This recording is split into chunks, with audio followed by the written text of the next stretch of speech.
Hi, I'm Adam from XYZ Game Labs, and I'm here to show you ArchRavels, an order fulfillment, action selection, and a resource collection game set in the colorful and crafty world of fiber arts. So, let's get crafty.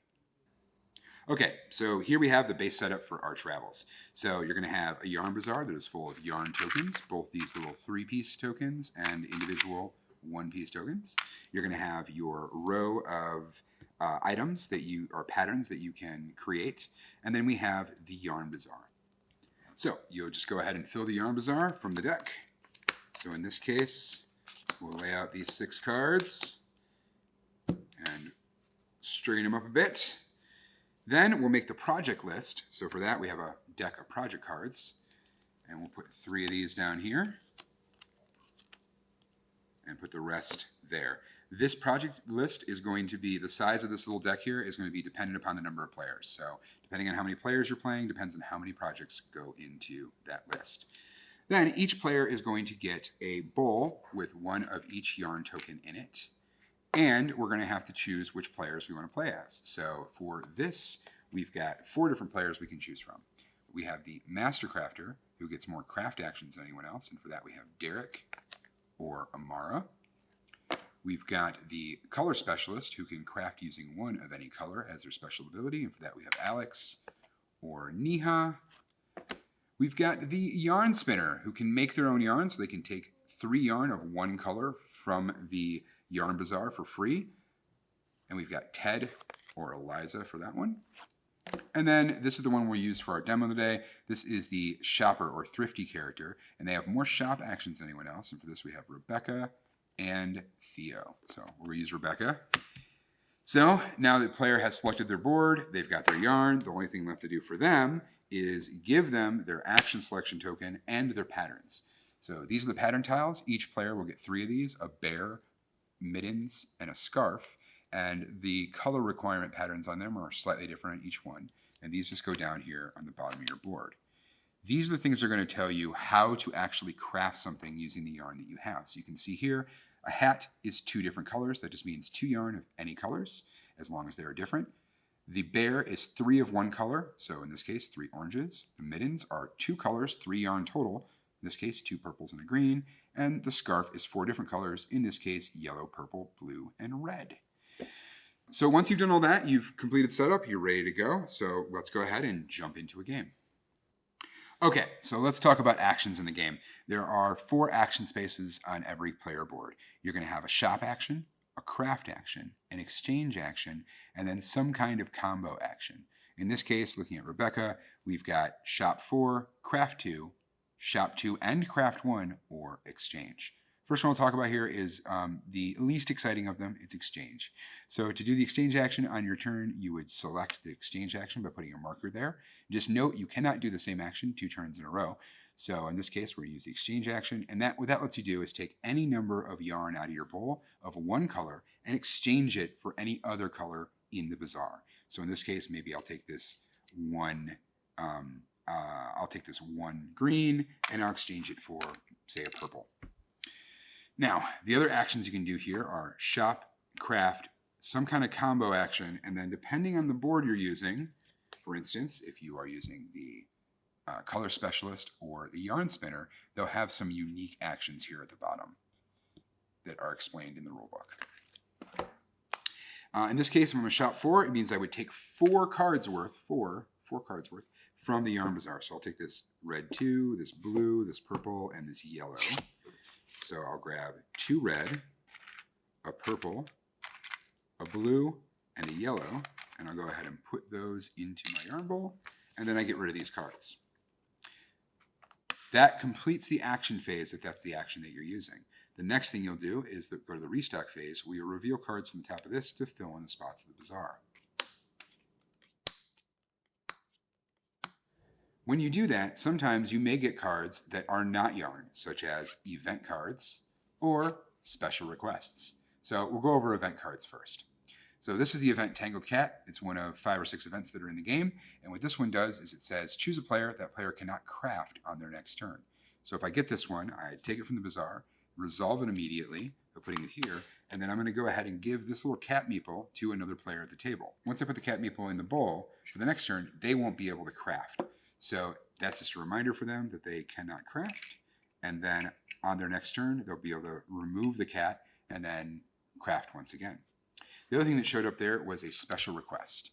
Now, special requests are requests from friends and fans to make special or unique items. Some are pop culture inspired, some are just fun. There's 26 different ones in ArchRavels, with 16 of them being stretch goal items that are backers unlocked, and they're all pop culture related. They're very fun. In this case, the special request is the Snugglesaurus. It's worth 13 points and takes 1 craft action plus 9 yarn of any colors to create. Each character in the game has their own favorite special request, which is noted on their player board above their name. In this case, Rebecca's favorite special request is the Snugglesaurus, which is what this is. So, of course, Rebecca would take this for herself.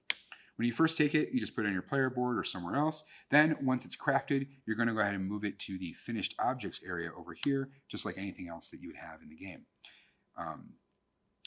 Once you've resolved those events and special requests, if they come up, you leave these spots open. For the next player, they're going to be able to use those as shop 1 of any color spots when they use their shop action in the game.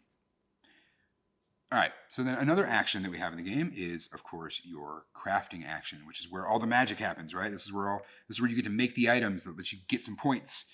So in this case, if we're going to use our crafting action for Rebecca, she can craft 2, which means that she can get 2 items out of the stuff she has in her bowl right now. So if we look down here in her pattern, she needs 3 orange to make a bear, 2 purple and a green to make mittens, or 1 of each of those colors to make scarf. I see up here in the project row, there's a blanket and bear, a mittens and scarf, and a scarf and hat. So let's try and finish one of these projects this turn so we can get the points. So I'm going to go ahead and look at my yarn here. It looks like I do not have any green, so I can't make any mittens. I do have a blue, a purple, a yellow, and a red, so I can make a scarf. So let's go ahead and do that. So red, yellow, purple, blue, make a scarf. Goes in your finished objects area. And remember, those are worth points at the end of the game. And then I want to finish one of these, and I can't make mittens, so let's go ahead and make a hat. So we'll just take a blue and an orange, since it's 2 different colors, and we'll go ahead and cash those in, and we'll get a hat. So that completes her action phase. She's done both of her actions, which is to craft 2 items.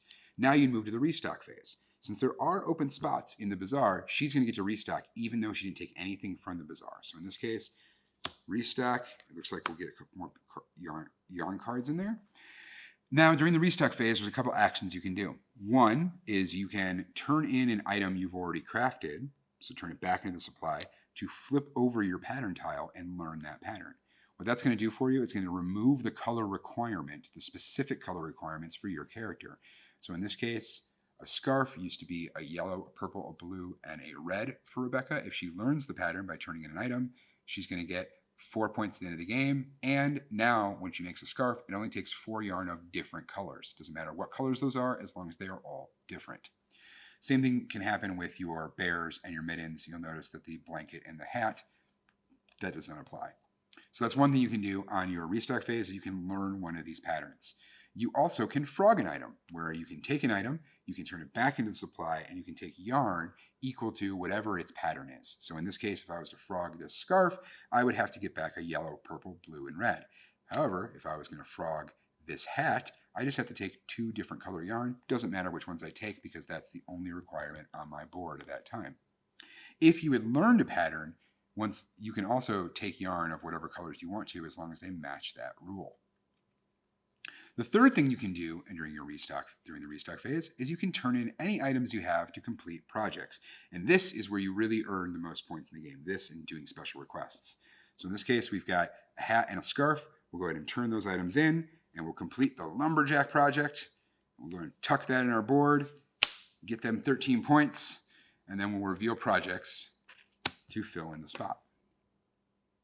So at some point in the game, your board is going to look kind of like this, where you've only got 2 items left in the project list. There's nothing in the deck to replace this one that was just taken.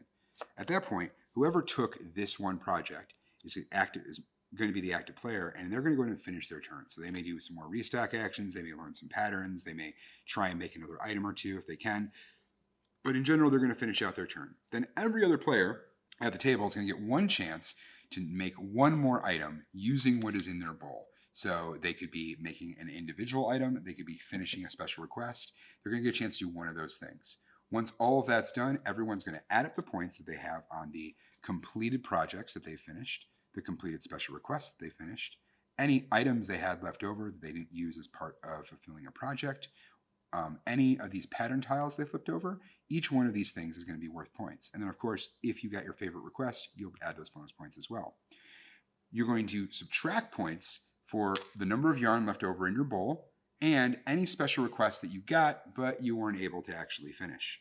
At that point, you add it all up, and whoever has the most points wins. So that's how you play ArchRavels. It's for 2 to 4 players, 45 minutes to an hour in playtime. You can pre-order it for yourself at shop.xyzgamelabs.com, or you can pick it up this fall at your friendly local game store. Thanks.